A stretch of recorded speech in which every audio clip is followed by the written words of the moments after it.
Di lembah yang terjaga oleh rimbunan hutan hijau, tersembunyi sebuah desa bernama Kadugirang, tempat di mana tradisi dan harmoni menyatu dengan alam. Desa ini bagaikan lukisan hidup, dihiasi sawah yang berundak, sungai yang mengalir jernih, dan burung-burung yang berkicau di antara pepohonan. Penduduknya menjalani kehidupan sederhana, menjunjung tinggi adat leluhur yang melarang mereka merusak alam atau menerima pengaruh dunia luar. Ketenangan di desa itu ibarat surga kecil yang terlindungi, jauh dari kebisingan dan ambisi duniawi. Di tengah-tengah desa, seorang gadis muda bernama Nara hidup sebagai putri seorang tabib. Nara tidak hanya dikenal karena parasnya yang memancarkan kecantikan alami, tetapi juga karena kelembutannya dalam membantu siapa saja yang membutuhkan. Meski begitu, dalam dirinya tersimpan keberanian yang jarang terlihat. Di pagi hari, ia kerap terlihat memetik daun-daunan obat di hutan, menghafal setiap khasiatnya dari ibunya. Namun, sorot matanya yang tajam seolah menyiratkan bahwa dirinya dilahirkan untuk sesuatu yang jauh lebih besar. Sore itu, saat matahari mulai meredup dan langit berubah jingga, penduduk desa berkumpul di balai adat. Mereka menyambut seorang pria dari desa tetangga yang datang dengan napas terengah-engah dan wajah yang dipenuhi ketakutan. "Pasukan Galuh Timur, mereka membakar desa kami," katanya dengan suara yang serak. "Mereka datang untuk mengambil tanah kita, hasil bumi kita. Desa kalian mungkin berikutnya." Kata-kata itu bagai petir yang menggelegar di siang bolong, memecahkan keheningan desa yang selama ini damai. Suasana menjadi mencekam. Warga desa, yang selama ini hidup dalam ketenangan, mulai berbisik-bisik dengan nada cemas. Beberapa menundukkan kepala, takut menghadapi kenyataan. Tetua adat berdiri, mencoba menenangkan mereka. "Kita telah hidup dalam perlindungan leluhur selama ini. Kita tidak akan menyerah begitu saja. Namun, kita juga harus bijak dalam bertindak." Meskipun suaranya terdengar tegas, terlihat jelas bahwa kekhawatiran mulai merayapi pikirannya. Di tengah kerumunan, Nara berdiri. Dengan suara yang jernih, ia berkata, "Kita tidak bisa hanya bersembunyi. Tanah ini adalah warisan leluhur kita. Jika kita tidak melindunginya, siapa lagi yang akan melakukannya? Aku bersedia untuk melawan demi desa ini." Kalimat itu membuat suasana menjadi hening. Semua mata tertuju padanya, sebagian kagum, sebagian ragu. Bagi Nara, ini bukan soal keberanian semata, tetapi soal tanggung jawab terhadap tempat yang memberinya kehidupan. Ki Jembar, pamannya yang diam-diam mengamati dari sudut balai, tersenyum tipis. Ia tahu bahwa darah pendekar mengalir dalam diri keponakannya. "Nara, keputusanmu adalah keputusan yang berat. Jika kau benar-benar bersedia, aku akan membimbingmu. Namun ingat, kekuatan tanpa kebijaksanaan hanya akan membawa kehancuran," katanya, sambil menatap Nara dengan sorot mata yang penuh makna. Malam itu, Nara duduk sendirian di pinggir sungai, menatap pantulan bulan yang memantul di permukaan air. Pikirannya melayang pada desa, keluarganya, dan tanggung jawab yang baru saja ia pikul. Suara jangkrik dan gemericik air seolah membisikkan keberanian dalam hatinya. Ia menyadari bahwa hidupnya tidak akan pernah sama lagi. Di bawah cahaya bulan, sebuah tekad tumbuh dalam diri Nara. Ia tidak hanya akan menjadi putri tabib yang lembut, tetapi juga seorang pelindung bagi desanya. Tanah leluhur yang selama ini menjaganya harus ia lindungi, meski nyawa menjadi taruhannya. Dan di malam yang hening itu, dengan hati yang mantap, ia mempersiapkan dirinya untuk perjalanan yang akan mengubah takdirnya selamanya. Pagi menyelimuti Kadugirang dengan kabut tipis yang menggantung di antara pepohonan, membawa aroma embun dan dedaunan basah. Desa itu tampak sunyi, namun bukan ketenangan yang biasa mereka nikmati. Warga desa telah terjaga sejak fajar, terhimpun di balai adat untuk mendengar keputusan dari para tetua. Kekhawatiran terukir di wajah mereka, seolah-olah bayangan ancaman dari kerajaan Galuh Timur telah tiba di ambang pintu. Di tengah suasana itu, seorang pria tua dengan wajah penuh garis kebijaksanaan, yang dikenal sebagai tetua adat, berdiri di hadapan mereka. Suaranya lembut tetapi penuh wibawa. "Kita telah mendengar kabar buruk tentang apa yang terjadi di desa tetangga. Pasukan Galuh Timur tidak hanya mengambil tanah mereka, tetapi juga mengoyak harga diri mereka. Kita tidak bisa mengabaikan ancaman ini." Kalimat itu disambut dengan desah ketakutan dari warga desa. Namun, di antara kerumunan itu, Nara tetap berdiri tegak. Sorot matanya menunjukkan keyakinan yang tak tergoyahkan. Ia melangkah maju, menatap tetua adat dengan tegas. Kita tidak bisa hanya menunggu. Setiap menit yang kita habiskan dalam kebimbangan adalah kesempatan bagi mereka untuk mendekat. Izinkan aku dan para pemuda desa untuk mulai mempersiapkan pertahanan. Kata-katanya seperti cambuk yang membangunkan jiwa-jiwa yang mulai diliputi ketakutan. Ki Jembar, yang berdiri di sudut ruangan, memperhatikan dengan seksama. Ia mengenal tekad itu. Darah leluhur yang mengalir dalam diri Nara kini mulai menunjukkan kekuatannya. Nara benar, dikatanya sambil melangkah ke depan. Kita mungkin bukan pejuang, tetapi kita adalah penjaga tanah ini. Kita memiliki hutan, sungai, dan kekuatan leluhur di pihak kita. Dengan kecerdikan, kita dapat menghadapi mereka tanpa kehilangan banyak nyawa. Tetua adat mengangguk perlahan, meskipun raut wajahnya tetap penuh keraguan. Jika ini adalah jalan yang harus kita tempuh, maka aku serahkan tanggung jawab ini kepada kalian. Namun ingat, kekerasan hanya boleh menjadi pilihan terakhir. Lindungi tanah ini, tetapi jangan sampai kita kehilangan nilai-nilai adat yang kita junjung tinggi.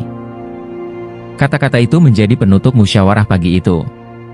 Ketika warga desa mulai membubarkan diri, Nara mendekati pamannya. Paman, aku tidak ingin hanya menjadi simbol keberanian. Aku ingin siap menghadapi apapun yang akan datang, dikatanya dengan nada serius. Ki Jembar mengangguk, matanya memancarkan kebanggaan yang tak disembunyikan. Jika itu keinginanmu, mulailah dengan keyakinan. Sore ini, kita akan pergi ke tempat yang selama ini tersembunyi dari banyak orang. Saat matahari mulai condong ke barat, Ki Jembar membawa Nara menuju sebuah gua kecil di tengah hutan. Gua itu tersembunyi di balik rimbunnya pohon bambu, seolah dilindungi oleh alam itu sendiri. Di dalam gua, cahaya matahari yang masuk melalui celah-celah batu memantulkan kilauan dari sebuah benda yang tersimpan di altar kecil. Pedang itu, bernama Kirana, adalah peninggalan leluhur yang konon memiliki kekuatan spiritual. Nara, pedang ini tidak hanya tentang kekuatan fisik. Ia adalah simbol keberanian dan kesucian hati. Jika kau menggunakannya dengan niat yang benar, ia akan menjadi cahaya di kegelapan. Tapi jika kau membiarkan dendam atau amarah menguasai dirimu, ia hanya akan menjadi beban, ujar Ki Jembar dengan nada serius. Nara menatap pedang itu dengan penuh rasa hormat. Dalam hatinya, ia berjanji untuk menjaga kehormatan leluhurnya, tidak hanya dengan kekuatan, tetapi juga dengan kebijaksanaan. Langit Kadugirang perlahan berubah keemasan saat fajar tiba, namun desa itu tidak lagi dihiasi ketenangan seperti biasanya. Sepanjang malam, Nara tak bisa memejamkan mata. Bayangan pedang Kirana yang berkilauan di altar kecil itu terus bermain dalam benaknya, seolah memanggilnya untuk memulai perjalanan yang tak hanya melindungi desanya, tetapi juga menguji siapa dirinya sebenarnya.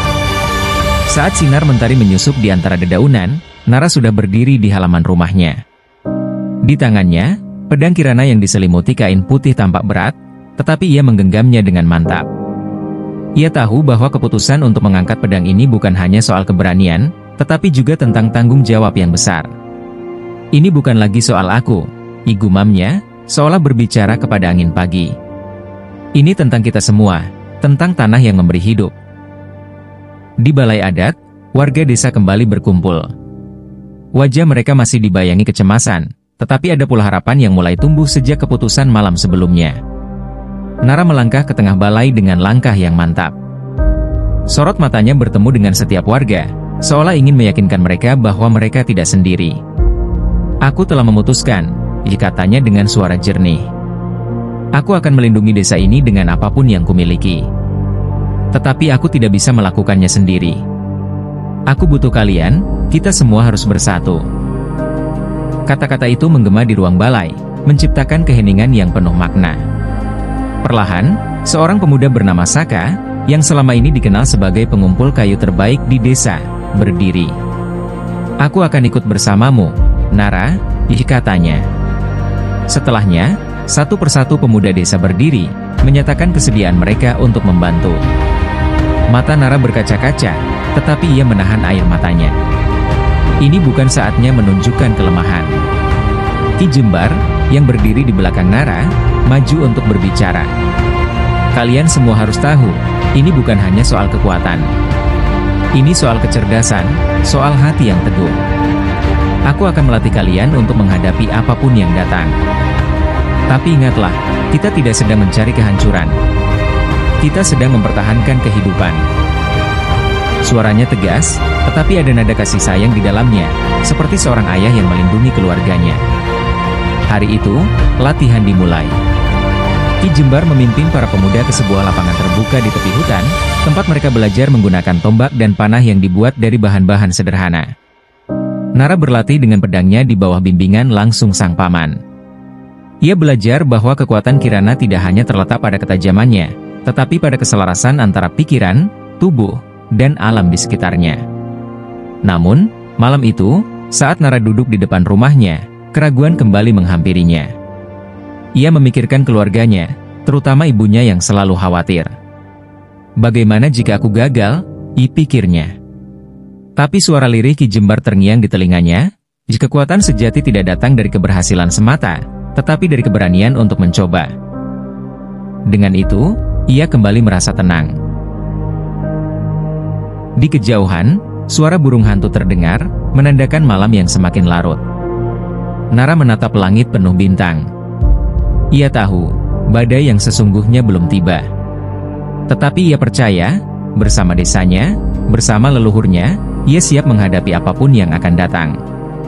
Malam itu, sebuah tekad baru tumbuh, lebih kokoh dari sebelumnya. Pagi menjelang dengan cahayanya yang lembut, namun suasana hati di Kadugirang terasa tegang. Latihan yang baru dimulai kemarin membawa kesadaran mendalam kepada para pemuda desa. Mereka bukanlah prajurit, hanya orang-orang biasa yang belum pernah memegang senjata untuk melukai. Namun di tengah keraguan itu, sosok Nara berdiri kokoh, seolah menjadi pijakan bagi semua orang di sekitarnya. Nara, ditemani Ki Jembar, melanjutkan pelatihannya di sebuah lembah kecil yang dikelilingi pohon-pohon besar. Udara pagi di lembah itu terasa segar, tetapi kehadiran pedang Kirana di tangan Nara menimbulkan perasaan berat yang tak kasat mata. Ki Jembar, dengan tatapan penuh makna, memandangi keponakannya yang berusaha keras menguasai jurus-jurus dasar. Nara, pedang ini bukan sekadar senjata. Ia adalah jiwa leluhur kita. Jangan anggap dia sebagai alat, melainkan bagian dari dirimu, ujar Ki Jembar. Nara mengangguk pelan, mengatur napasnya yang memburu setelah beberapa kali gagal menyelesaikan gerakan terakhir. Aku merasa berat, Paman, katanya, suaranya serak oleh kelelahan. Seolah-olah pedang ini menguji diriku, bukan aku yang mengendalikannya. Ki Jembar tersenyum samar. Itulah maksudnya.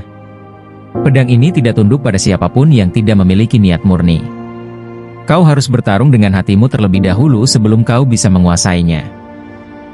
Latihan berlanjut hingga siang, ketika matahari bersinar terik di atas kepala. Ki Jembar kemudian memutuskan untuk menghentikan latihan sejenak, memberi kesempatan pada Nara untuk merenungkan apa yang telah diajarkan.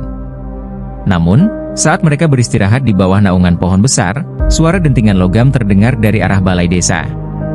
Ki Jembar segera berdiri, matanya menyipit penuh kewaspadaan.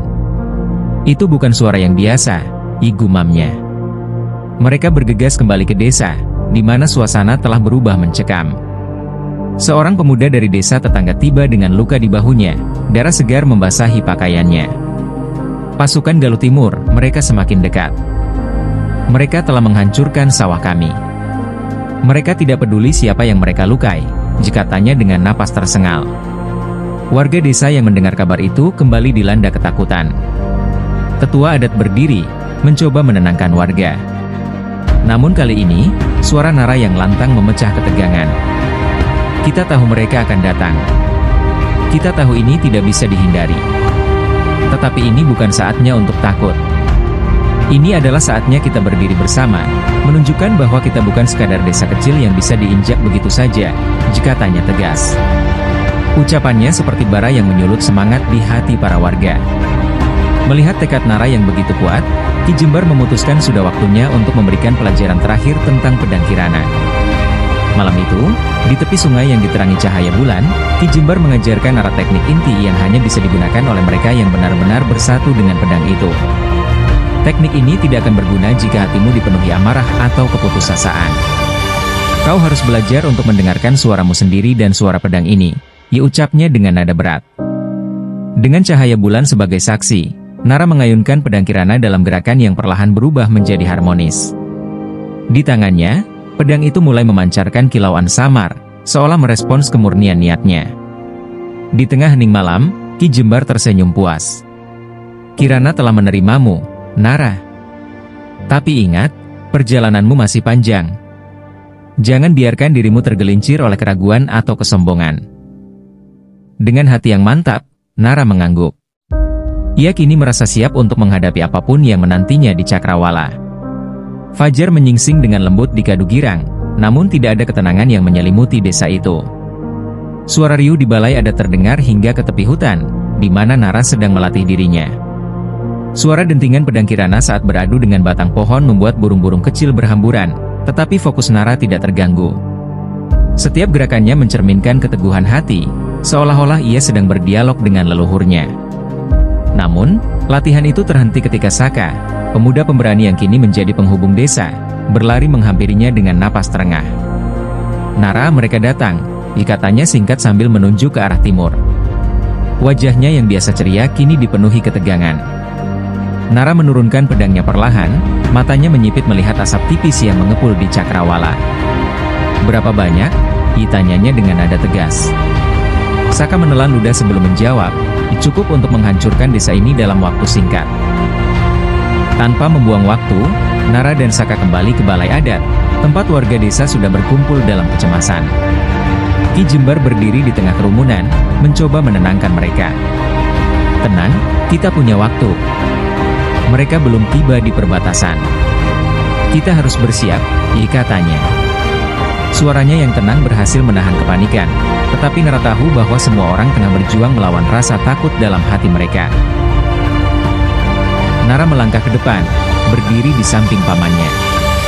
Kita sudah mempersiapkan diri untuk saat ini.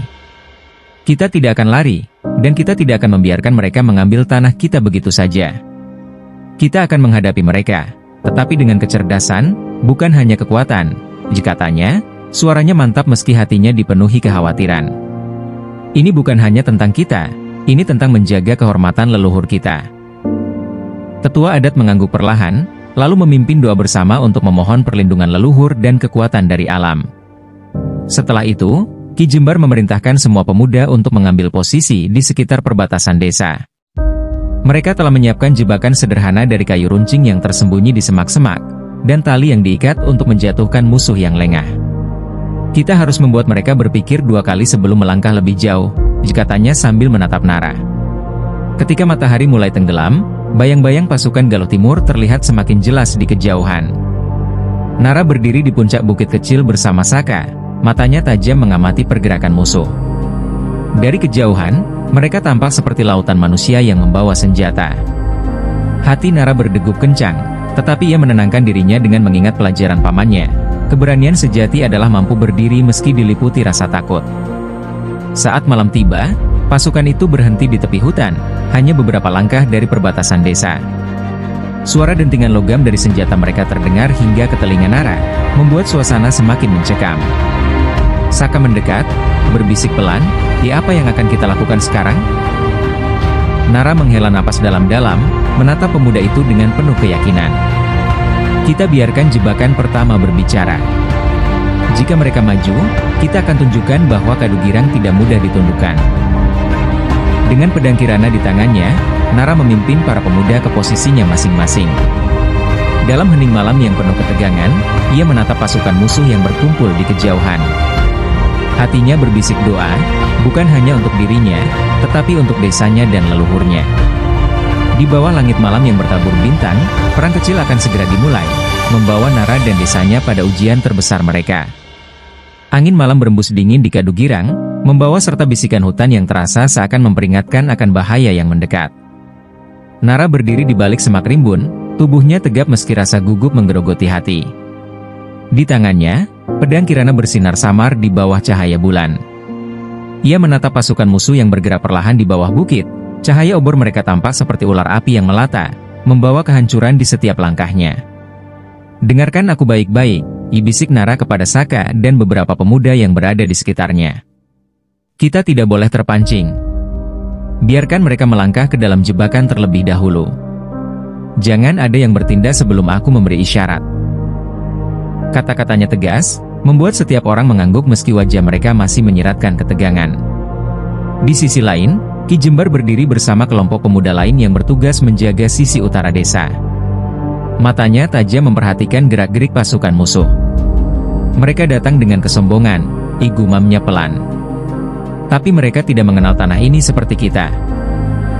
Ki Jembar tahu bahwa desa ini bukan hanya benteng fisik, melainkan juga rumah bagi kekuatan yang telah dijaga selama berabad-abad. Langkah pasukan Galuh Timur semakin dekat, suara derap kaki mereka bergema di tanah. Pemimpin mereka, seorang pria bertubuh besar dengan jubah hitam, berdiri di barisan depan. Ia berhenti di tepi perbatasan, matanya memandang ke arah desa yang tampak sunyi. Desa kecil ini terlalu sepi, gumamnya dengan nada mencemooh. Mungkin mereka sudah lari sebelum kita tiba.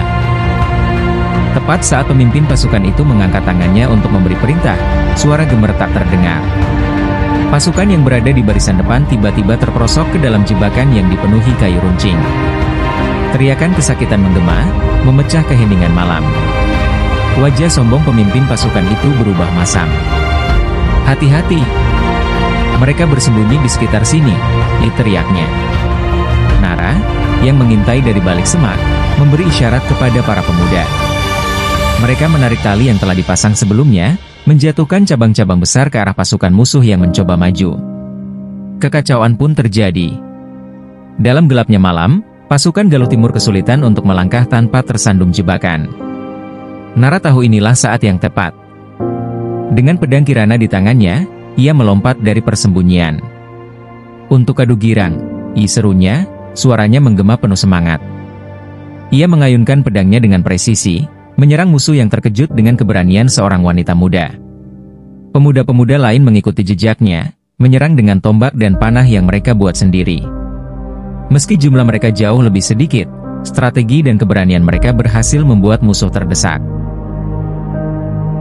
Namun, pertarungan itu jauh dari selesai. Di tengah kekacauan, Nara merasakan kekuatan aneh dari pedang Kirana, seolah-olah ia tidak sendirian. Bayangan leluhurnya terasa hadir, membimbing setiap gerakannya. Tetapi saat ia hendak menyerang seorang prajurit yang lebih besar, ia merasakan sesuatu yang ganjil. Ini baru permulaan, gumamnya, menyadari bahwa pasukan musuh tidak hanya datang untuk berperang, tetapi membawa rahasia kelam yang lebih besar dari yang ia bayangkan. Asap tipis bercampur bau darah mulai menguar di udara Kadu Girang. Nara berdiri dengan napas memburu di tengah medan perang kecil yang penuh jeritan dan denting senjata.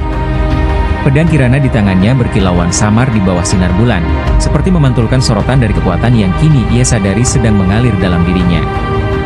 Namun di balik keberanian itu, firasat buruk mulai menyelinap di benaknya. Serangan mereka terlalu terorganisir untuk sebuah invasi biasa, pikir Nara. Di sela pertarungan, matanya terus mengamati pemimpin pasukan Galuh Timur, pria bertubuh besar dengan jubah hitam yang berdiri di kejauhan. Pria itu tidak terlihat terganggu oleh kekalahan di barisan depannya. Sebaliknya, ia tampak seperti sedang menunggu sesuatu. "Pemuda, kuatkan pertahanan kalian," seru Nara sambil menangkis serangan seorang prajurit. Ki Jembar, yang berada di sisi utara medan, menyadari hal yang sama. Ia melihat pasukan Galuh Timur mulai bergerak mundur secara perlahan, bukan karena kalah, tetapi seolah mengatur ulang strategi. Mereka menyembunyikan sesuatu, gumamnya pelan sambil mengatur posisi para pemuda di sekitarnya. Saka, yang berada di dekat Nara, berlari dengan wajah penuh ketakutan. "Nara, aku melihat sesuatu di belakang pasukan mereka. Ada kereta besar yang ditarik oleh kuda-kuda hitam. Aku rasa itu bukan kereta biasa," katanya tergesa. Nara menatapnya dengan tajam. "Kereta? Apa yang kau lihat?" tanyanya. "Aku tidak yakin, tapi sepertinya ada sesuatu di dalamnya, sesuatu yang hidup," jawab Saka dengan suara bergetar. Kekhawatiran Nara semakin membesar. Ia menatap ke arah kereta yang dimaksud Saka, yang kini mulai bergerak maju perlahan. Pasukan Galuh Timur tampak melindunginya dengan formasi yang ketat. Mereka tidak datang hanya untuk menguasai desa ini, pikirnya. Mereka mencari sesuatu, atau membawa sesuatu yang lebih berbahaya. Ketika kereta itu semakin dekat, suasana di medan perang berubah. Angin yang tadinya sepa-sepa menjadi lebih dingin, seolah membawa energi asing yang membuat bulu kuduk berdiri. Dari dalam kereta, terdengar suara aneh, seperti bisikan bercampur erangan. Para pemuda desa yang semula berani mulai mundur, wajah mereka dipenuhi rasa takut. "Apa itu?" bisik salah satu dari mereka. Ki Jembar menghampiri Nara dengan cepat. "Aku pernah mendengar cerita tentang ini," katanya dengan suara rendah. "Pasukan Galuh Timur memiliki sesuatu yang mereka sebut roh penakluk. Itu bukan sekadar mitos. Jika mereka melepaskannya di sini, kita semua dalam bahaya." Nara menelan ludah, hatinya dipenuhi kecemasan. "Bagaimana cara kita melawan sesuatu yang bahkan tidak kita lihat?" tanyanya. Ki Jembar menatap pedang Kirana di tangan Nara. Pedang itu bukan hanya senjata. Ia adalah kunci. Jika kau bisa menyelaraskan dirimu dengan kekuatan leluhur, kau mungkin bisa menahan roh itu.